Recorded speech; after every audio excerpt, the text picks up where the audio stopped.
Thank you, Jeremy. Hello, everyone. I'm impressed so many of you stuck through all of today. I know I'm the last thing standing between you and I believe happy hour that I saw set up outside. So exactly, we have the pastor on board for that.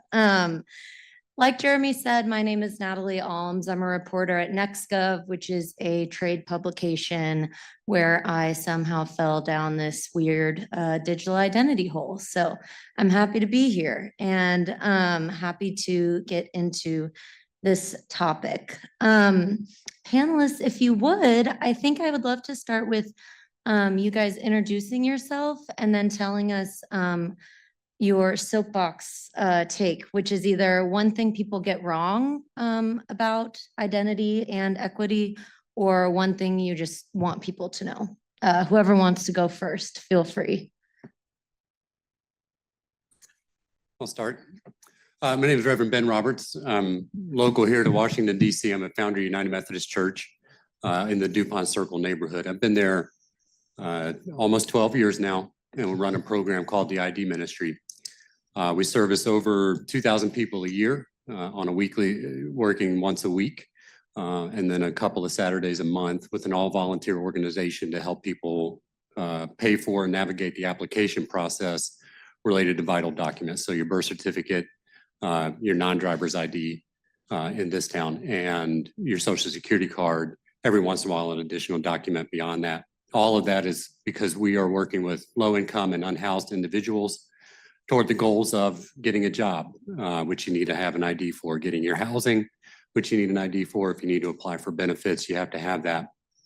And the process since the implementation of Real ID has become pretty cumbersome, especially for folks who are generally accessing these systems on their absolute worst day. So it's post-eviction, it's domestic violence situations, it's your belongings were thrown out while you were sleeping on the street in the rain.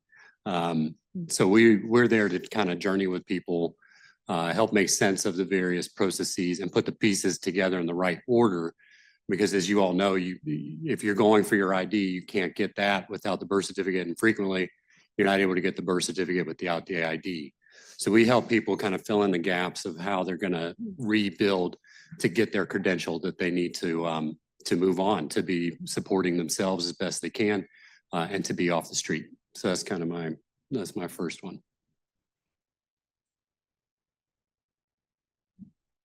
Well, as you all know, my name is Tracy Goodhue. I'm founder of More Good Solutions, and I promote the conversation around accessibility and cybersecurity. And I guess I'd like to speak on the fact that ID is not the same for everybody. It has to be based on their ability. So as we work around that, I hope that we can start coming together with some solutions that will allow everybody to have equal accessibility to their identification. All right. Plus one, thank you for sticking around until the end of the day. It's good to see a lot of people who I haven't in a while. I'm Connie LaSalle. I'm a senior advisor at NIST, also on detail in a role where I wear a commerce hat, but today I'm representing either myself or NIST. It's been a tumultuous couple of business days. That seems like an understatement.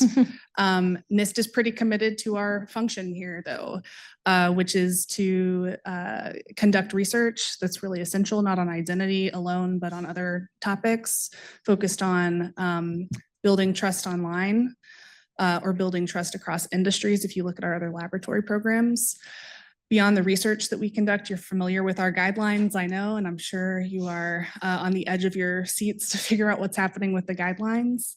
Other than the guidelines, we contribute to standards, and we play a critical role because our research and our science backs up our contributions to those standards bodies. So we have a really broad role beyond our cybersecurity and privacy programs.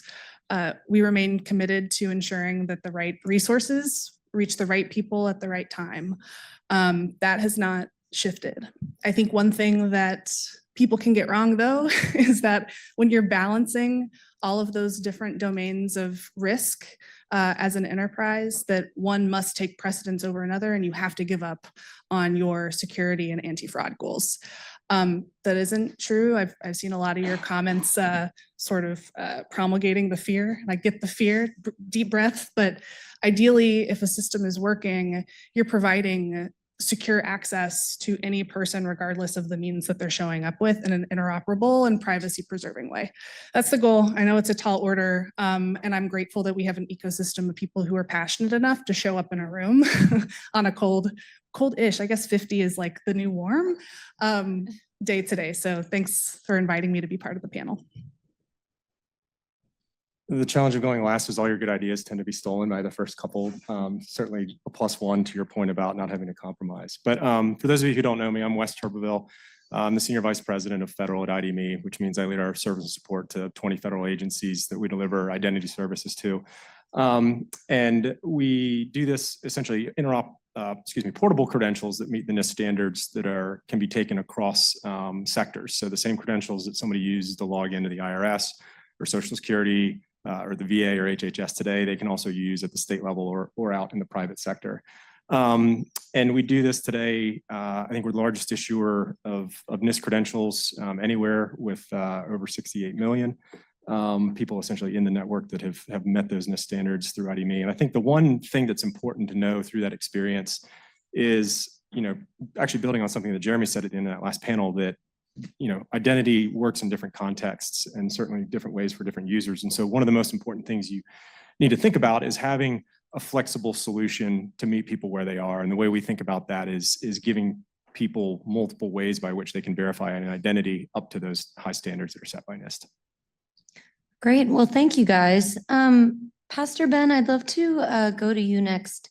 I'm curious if you could tell us a little bit more about what the process is like for people getting these physical identifiers if you don't already have them, and how, if at all, the people you help navigate the world of digital identity, since that's what today's about. Yeah. Let me start at the end there. I haven't helped anybody navigate the world of digital identity because we just have such a hard time doing the physical credential to start with. To jump back to our previous panel, he said while he was up here, you're born, you get a birth certificate. That is not true. It's certainly not true in DC. I can't speak for all the other jurisdictions, but it's not true in DC. You are born, you write your information on a piece of paper, you get that sent off to the registrar. And then you are born with this, in DC, a debt to your name of $23 if you want that birth certificate. So we start everybody off already in debt for the piece of paper that they need to kind of be the foundation to build out the rest of whatever they're going to need throughout their lifetime. So that's number one. So we're all starting at below zero when we come into the world. My folks, a lot of them have a hard time ever getting back to zero. I work with individuals who are, like I said, are unhoused. They're fleeing domestic violence situations. They've been evicted, anything like that, where your documents may have been tossed out by law enforcement. You may have had it stolen from you on the street, any of that. So when somebody comes to us, they have generally tried on their own to re-access their documents. We tend to see people who have either been trying for months, if not longer. And so they're kind of at the end of their rope on working these processes. So we went over and what we do is we take people in, they do it with an appointment. We ask them what they have. If they have nothing, I'll tell you what our process is. I always hope nobody closes this loophole on us, but this is what it is. You come in, you have nothing. We send you to get a medical record. The medical record can then be used in addition with a couple of other pieces of mail or whatever else you might have, some secondary proofs. Use that to apply for the Social Security card. And then once we get those items, it usually takes a few weeks, if not longer. If you were born, depends on where you were born. Some jurisdictions are 2, 3, 4 months before you can get your birth certificate back. At times, New York City has taken over 6 months, at which point the check that I gave you expired, and then we have to do it all again. So you're looking at a lot of time up front to build back your pieces and then go to the DMV, hope they take what we have put together, and then pay your last 20, and then wait another 2 weeks for that to arrive by mail. And hopefully you're not being shifted around from another shelter from there. So when we're trying to do this with somebody, we're looking at an expense. In DC, the average ends up being around $63 per person. We include in that what it takes to make all these trips. You're looking at 5 or 6 stops to do this, or transportation cost. What we don't include in that is what it costs you to take off from work, what it costs you to find extra childcare, what it may cost you to make any other arrangement that you have to be able to visit all of these places physically and do that. If we do it online, sometimes that can expedite, sometimes it doesn't help at all. We use primarily VitalCheck, which is a LexisNexis company, and we service all the jurisdictions in the US and then a few that are abroad. We have noticed wide disparity in the cost. And my home state of North Carolina, unfortunately, I didn't check this morning, but my home state of North Carolina, if you do an online application for a birth certificate, your only option is airmail. So we have to pay $75 for a North Carolina birth certificate for an individual. I know we have to pay $75 to have a birth certificate sent here so that we can keep working on getting somebody back into housing or jobs. That's the most expensive one. Sometimes we can get lucky with a county, but a lot of times not. So when we're talking about access, it comes down to cost a lot of the times for us. That's our main reason for being there. We're helping people pay, where $63 is food for the week, clothing for your kid for school, clothing for yourself, your food for yourself, supplies, whatever else that you're having to make to determine what's the trade-off you're going to make. We're trying to make sure nobody's having to make a trade-off for an ID document when they have greater needs that they need to be addressing. So that's what we look like. Yeah, I appreciate it. I want to ask my next question to anyone who wants to answer it on the panel. And the question is, I'm just curious, as things move online and are already online, who is potentially left out of digital identity systems?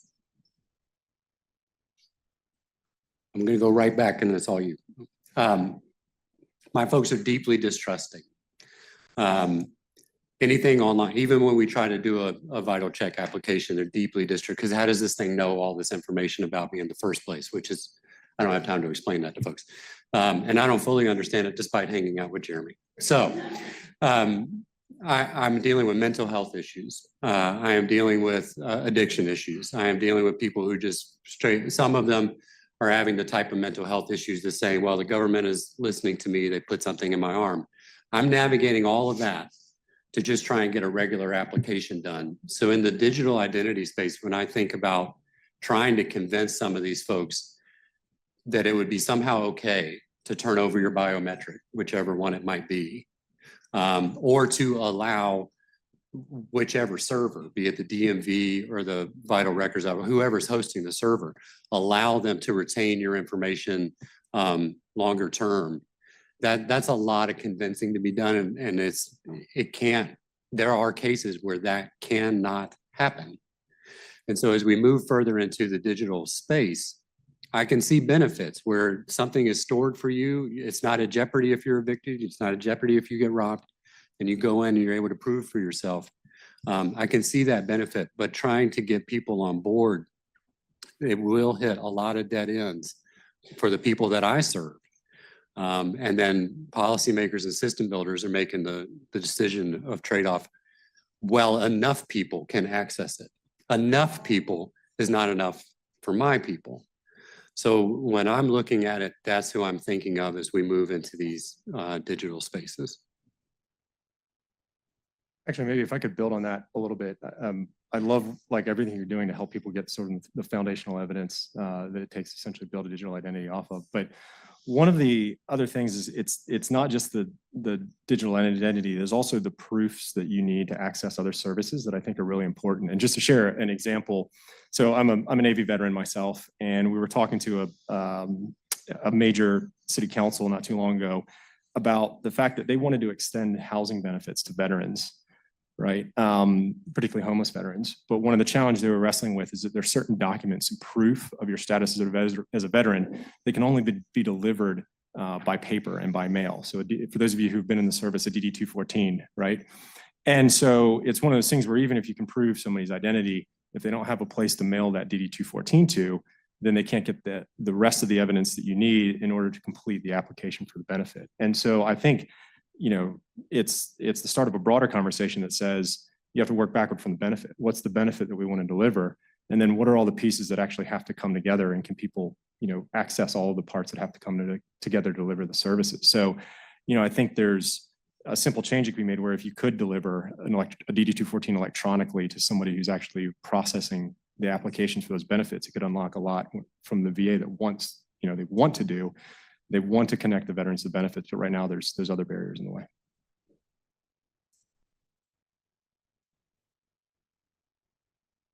Well, I have the least amount of experience in this space, but I'll give my opinion.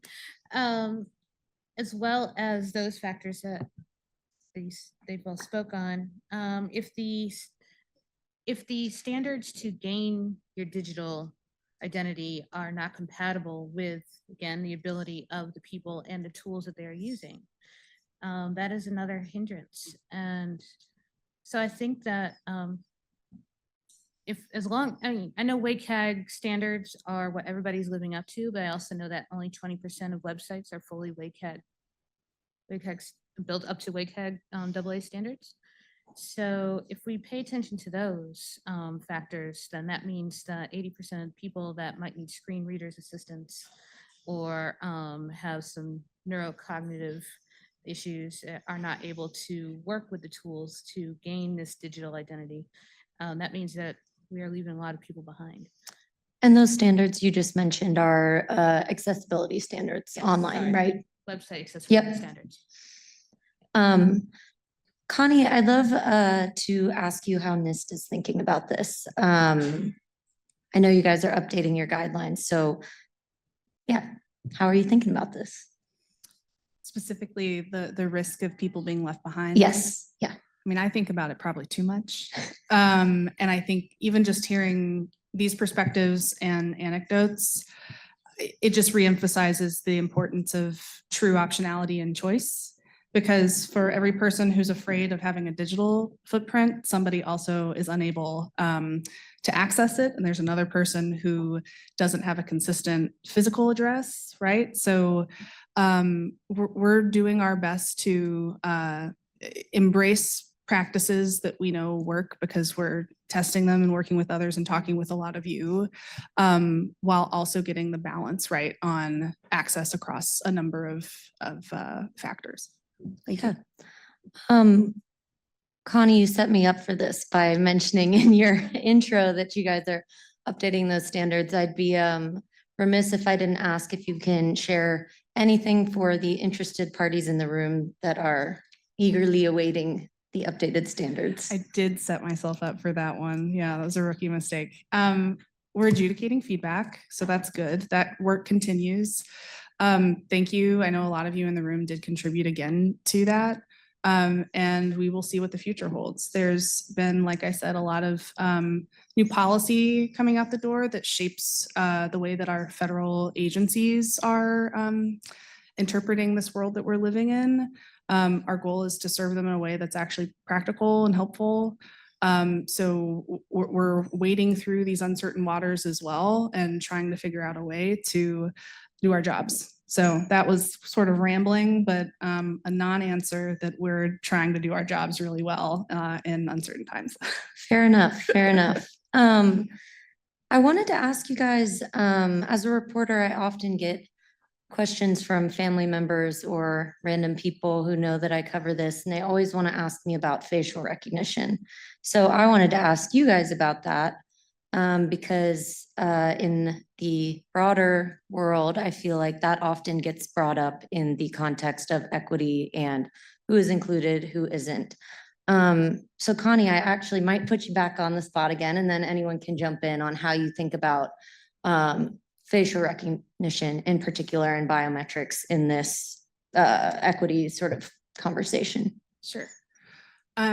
So in the last version of our guidelines, we had some pretty specific requirements and recommendations. I think the bottom line for us is going to come back to that optionality for people for all the reasons we've laid out before. Either there's a fear-based reason for people not wanting to use a particular technology. There's an access-based reason for them not wanting to use the technology.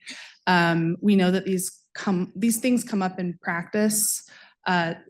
So yeah, I think we continue to look at it as one choice of many in the toolkit. And we're going to continue to evaluate technologies as we do through programs that hopefully Ryan mentioned, while pursuing other emerging technologies like verifiable credentials that could be an option for people who already have smartphones and a reliable internet connection. Thanks.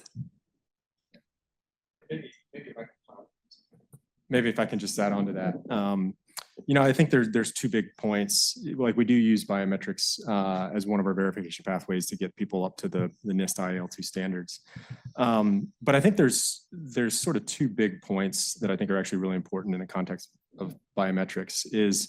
One of them is you've really got to think about it through the lens of the use case. And Jeremy actually does a really good presentation where he walks through the four, where it starts with, this is a face, these are the same faces, et cetera.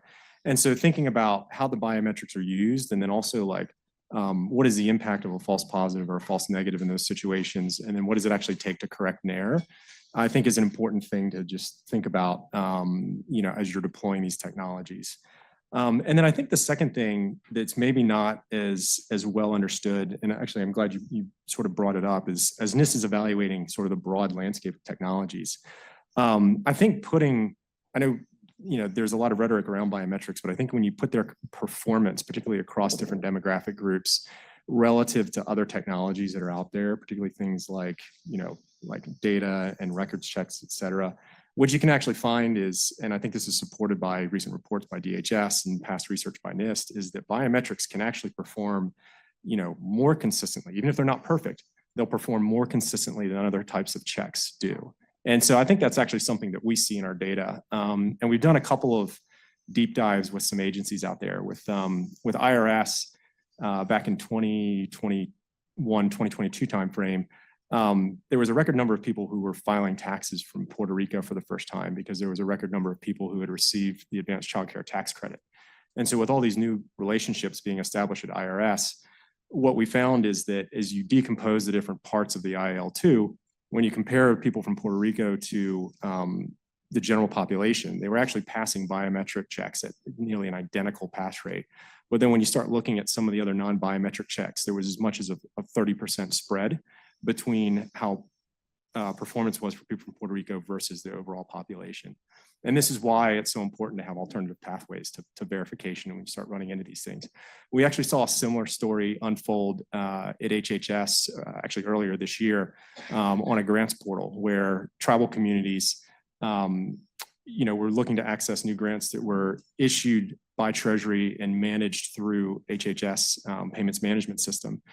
And we did the same sort of analysis where we took all the components of IL2, which was the policy to protect those systems, and say, okay, well, where are their differences? And what you see is that across the board, the performance at the component level was identical for tribal users versus the general population, including for biometric checks, with the exception of one. And there was a small difference in performance, and it was related to telecom usage and how they use their phones and how it might be different from the general population.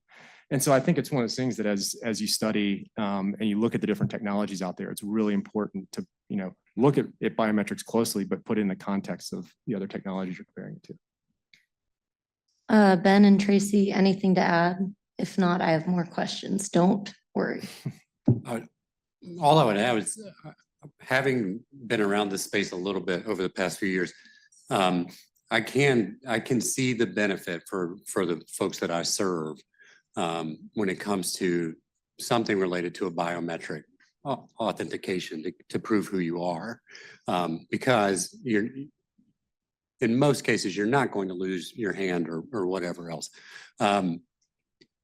Is the trust piece for me, and then the accessibility piece in terms of you may think a lot of unhoused folks don't have phones. A lot of them do at this point. So many people do have smartphones at this point. However, those get lost a lot. We've got people who are changing numbers and phones, and 2, 3, 4 times within a given month, it's hard to keep up with these types of items. So if we're using a biometric or a facial recognition to prove who you are, but it's solely reliable on something like a personal device, rather than there's a place I can go in person that's secure, then people are not going to be able to keep up with that. When I think about my folks who are just so deeply distrusting, it would take a really long time for us as a general population to roll something out like that, where it's actually getting to the level where I'm serving. But I have seen, just from the DC DMV, them retaining for a period at least your photo and your credential in their system, so that you don't have to reprove all of your documents, has been really beneficial for us. And so whenever we can do that, we're cutting off months worth of time when somebody can quickly re-verify themselves by presenting the right number. In this case, it would help in some cases, but not in every. The only thing I would really add is just to have options. Yeah. So, Yeah, I think that's what I'm picking up from this conversation too. Connie, I'm curious, as the nerds in this room would know, identity proofing, there's a lot of steps, lots of different parts to it. I know for some solutions, using data on the back end is also part of it. I don't often hear that brought up in conversations about making identity work for everyone, but I'm curious if you could give us sort of a highlight reel, because my understanding is that probably is something else to think about. So I think there are a couple ways to interpret the question. I'm going to choose my own interpretation, choose my own adventure today. So yes, there are a couple steps: resolution, validation, and then verification. We spend a lot of time nerding out together on verification, which is great. But the resolution and validation piece are also really critical if you're thinking of this in terms of like a traditional cybersecurity defense in depth approach, or just making it more complicated, making it more expensive for somebody. You pick your framework for thinking about why this is important. But the data piece, I think privacy controls are obviously something I would want to see if we're just talking about the data sitting there. But the other critical piece, and I don't know if Ryan touched on this, so I will, but is validation services, right? I think the vast majority of data that exists in the world reside in privately managed servers. I think that's probably, don't quote me on that, but I'm going to go with the majority. But not as much of it is super valuable. It's why federal government agencies are targeted as frequently as they are, either because of the people, processes, decision-making functions, or data that they hold. Because we've set up a government that can uniquely hold certain types of data. At one point in time, the theory was provide more access. Assuming that is still the theory, because that validation step is still necessary, and assuming that the government plays a role there, improving the way that those services and technologies and processes are delivered is one of the focuses of a NISTer that we put together. That went out for comment, so thank you as well to people who took a look. But that's going to continue to be critical, I think, either way, because what we're talking about is not just the verification step, right? It's that multi-layered process. I'm going to end it at that. I think that was enough like nerding out together for one question, but thanks. Audience, I want to take questions in a second, but first I'm going to ask one last question. What's the biggest challenge? Wes, I'm curious to hear from you on this in trying to make sure these sorts of solutions work for different types of people. Let's see, the biggest challenge.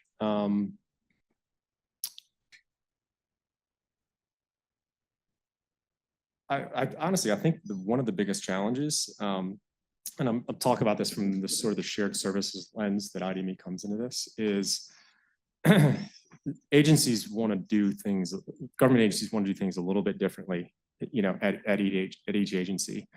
And they want to think about, what's best for their agency. But not often enough, they do they actually flip their mindset and say, okay, what's actually best for the consumer or the beneficiary?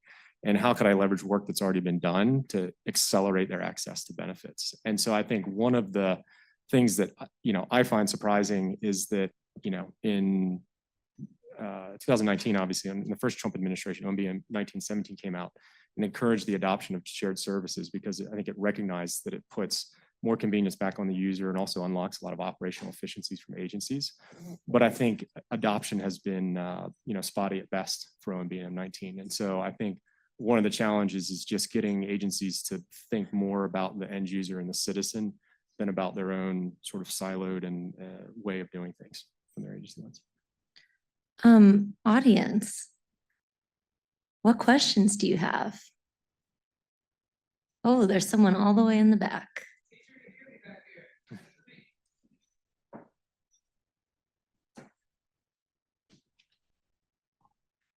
I was just taking a page out of Tracy's book to sit in the back to hear everybody. Hello, my question is for Ms. LaSalle. You led with forecast of the weather, and as the sun sets in the city, there's also a ray of hope in the most recent executive order, or the last executive order from the Biden administration, 14144, finally included digital identity. We've been waiting for two states of the union to get an identity EO, and such as Section 5 is that it's there, and it's existing policy. It's not one of the 78 rescissions from 2 weeks ago. It's there, and one of the main lines of action will be for NIST to continue. There are 3 lines of action related to MDLs, related to updating the guidance to the NCCOE that Ryan just spoke about, and then also encouraging agency action on digital identity. So that's the policy of the US government. Curious, as there's no forecasting, that's the thing. What does it look like? How will NIST lead and effectuate that change? Thank you.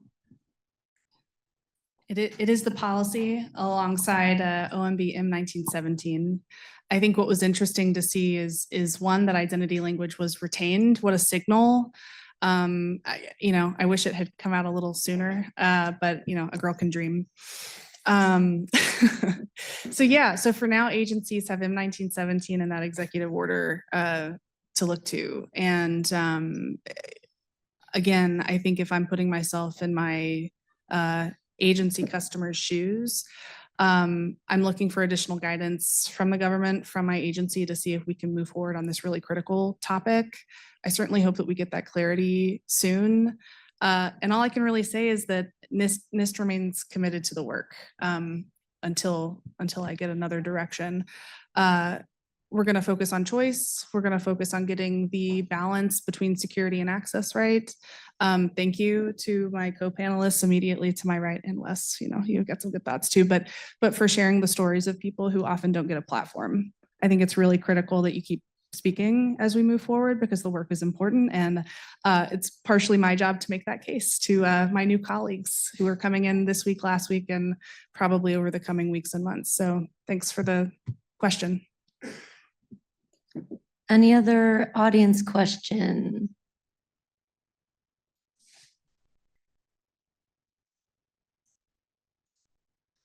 This is a question for Pastor Ben, if I may call you that. So do other churches know about your identity ministry? And have you been able to maybe help other churches learn how to develop such a ministry themselves? And you're shaking your head, so that's a good sign. Yeah, excuse me. So our program began 1999, 2000. We've been doing this for around 25 years at this point. Real ID came into effect here in town roughly 2014. At that point, there was one other congregation in Chevy Chase, so right on the DC Maryland line, that had a similar program. They have since shut down. So we're the only church in the district that is doing this.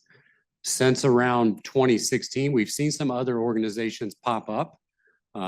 Arizona has one, the Homeless ID Project, I think is what it's called. And there's a few others that have emerged more related to voter IDs.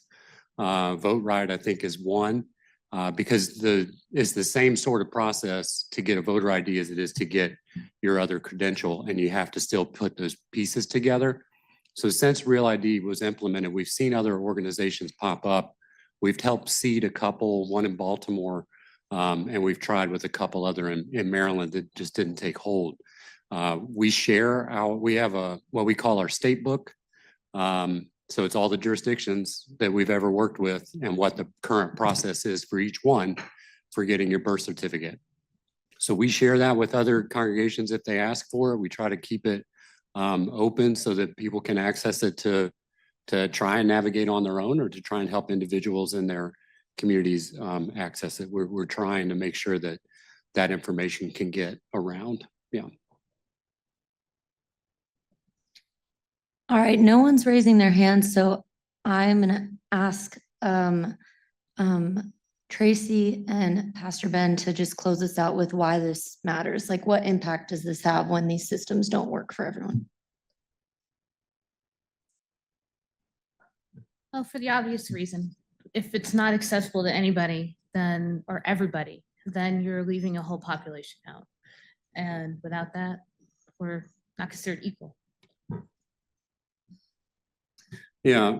I see I see the consequences in a different way. I've had individuals come in the course of the process when they can't access. I've had people discover that they're adopted in this process when things aren't easy. And he was 64 and he found out he was adopted for the first time because of how challenging the process had become. It involves court orders, unsealing records, all kinds of things that just add additional hoops for people as they try and navigate this. I've had guys show up really excited because they're starting I've got a new job. I'm starting next week. Pastor Ben, help me get my documents. I say, it's going to take at least a month for us to be able to do that. And I've watched people go from so excited to being suicidal and ideation, and then having to pastor that back out of them and tell them that we're going to do that, we're going to make it. It takes so much coaching for folks when they have the door shut on them left and right, just trying to get the piece of paper that already has your name on it, but you're not allowed to have it. So for me, when people can't make it, it really is. It's lost hope, but it is also lost housing opportunities, lost jobs, lost enrollment for your kids in school. You have to be able to provide these things to get your kids started off in school the right way, or to access your other government benefits. It's a delay that at times feels unnecessary. So if I would say anything, when we're building our systems, writing our policies, I've heard the term frictions. We just need to put some friction into the system in this way. Sometimes you don't need to put friction in there. What's strictly necessary? What's strictly necessary for you to be able to do some of these proofs to get people moving on their way and being self-supportive once again? Think about not just the average, like Wes was saying, like the end user. The average user experience is exactly average, and it works for somebody that looks like me. It's not going to work for folks with one parent, people who are adopted, born overseas, DV situations, never met your parent, any of those. It just doesn't work. So think beyond just the average end user experience. Well, thank you to our panelists. I'm going to turn it back over to Jeremy.